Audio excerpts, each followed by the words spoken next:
Hey everybody, welcome to The Art of Comics. I'm your host, Andre Salazar. Tonight, I'm talking to you guys about Grass Kings.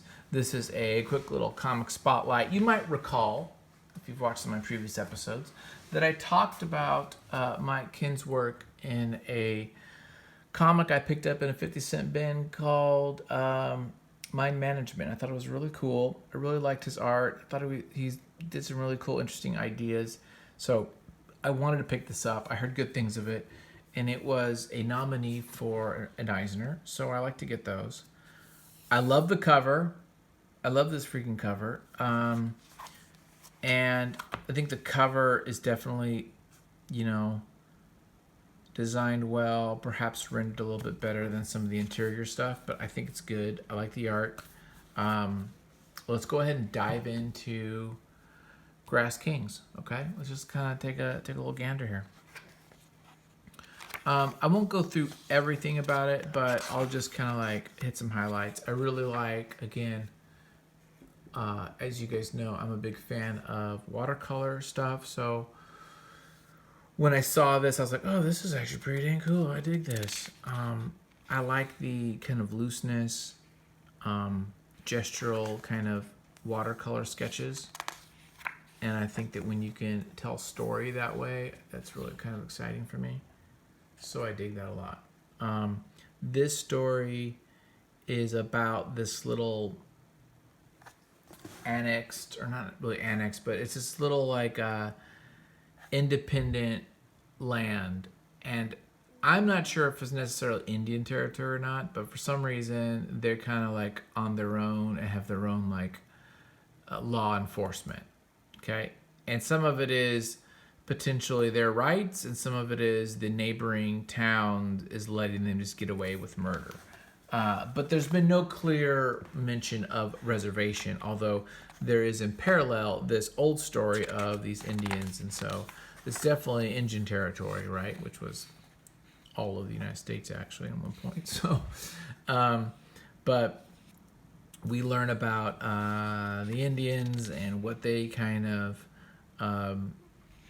went through in their battles with their socioeconomic situations of rival clans and men who conquer, get the wives and spoils and that kind of a deal. So we get that. We get the women were conquered, had babies with the new masters, and kind of like the world turned. Again, I like this. I like this a lot too. It's kind of a quick gestural stuff. And now, modern time, here we are in the now, and we kind of learn these characters. And this is kind of a fun setup of, oh, here's the map here of the Grass Kingdom. We get this sort of like tour, right? And we get this tour of the town by view of the sheriff, the local sheriff. He's bringing a foreigner, taking his foreigner back out of the kingdom because they don't like foreigners just rolling up. So if you're not from the town, you can't just roll up in this place. It's not like that. Interesting characters. We kind of get a sense of he's got a brother, that is a bit of a problem. So Robert is an issue with this guy. One thing I'm going to say about this story or this book, and I'm debating if I'm going to get volume 2. I kind of want it, but I'm not like super enthralled. And I'll be honest, right now I'm reading a lot more manga and European stuff. I'm really liking Junji Ito. Like I said before, I like that Dementia 12. There's just the ideas are kind of like fascinating to me. This book feels very much written like a treatment for a TV show. What do I mean by that? Well, stuff like, there's stuff that I love that's written like that. Like Scalped, that could be a TV show. 100 Bullets, that could be a TV show. There's these popular stories that take place in the real world. What is that one? Bridges Land. Sheriff of Babylon. maybe Lazarus to an extent. They're just written in a way, and they're produced in a way that you feel like, oh yeah, this is something that, when I make a comic book, I'm thinking about, could Netflix buy it and make a show? It's based in the real world. It's got characters that are colorful that we would, grab onto. It's modern. It's there's nothing that says comic book about this necessarily. And what I mean, and I'm just telling you what I think, okay? They're not using the lexicon and storytelling language to a great degree or something that's unique to comic. They're not telling something that can only be told in a comic. Do you know what I mean, what I'm saying? This isn't, there's nothing revolutionary about their page, panel, layout, their storytelling. This isn't Chris Ware or nothing like that could only be done as a comic. This is pretty much, this could be a freaking TV script that someone drew some stuff to it. The drawing is good, and the story is good, and I like this art. This is fun. I'm just saying, and the interplay between the Indian story and the modern story, yeah, you can see some of that, but it just feels a little bit like TV show, and some of that is the genre. Also, though, I'm going to say some of that is just the craft of maybe not being innovative in using storytelling techniques. Hey man, I'm not saying I'm better. I'm not saying I could do it better at all. Just putting that out there, okay? And that's why, as I read it, I wasn't super grabbed to the point. I mean, this was $18.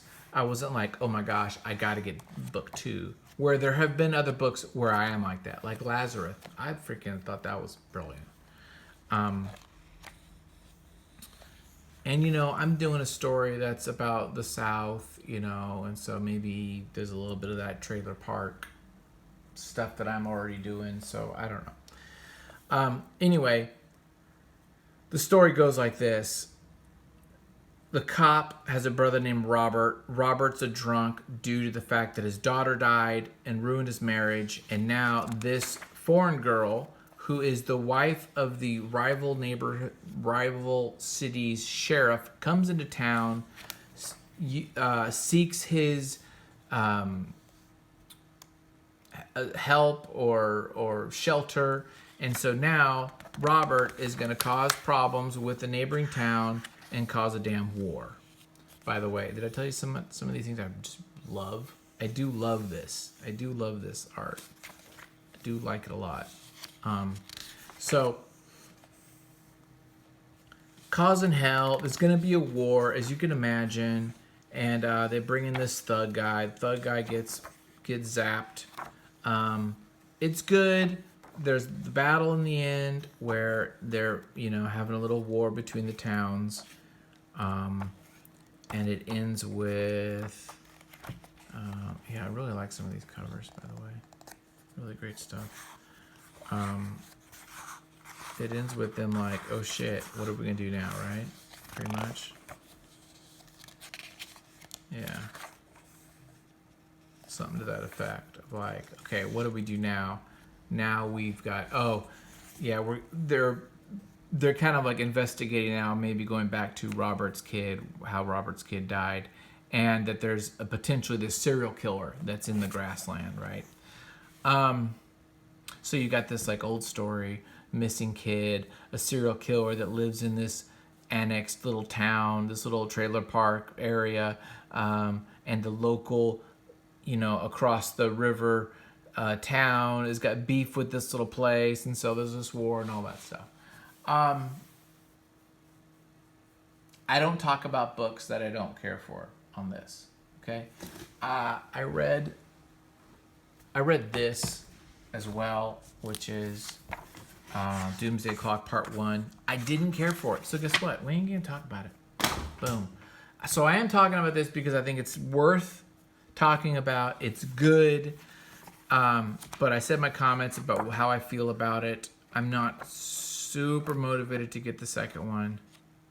But you know what? I might change my mind because I also just read Moonshine by Azzarello and Edward Rizzo, and I love 100 Bullets. It's one of my favorite comics, 100 Bullets.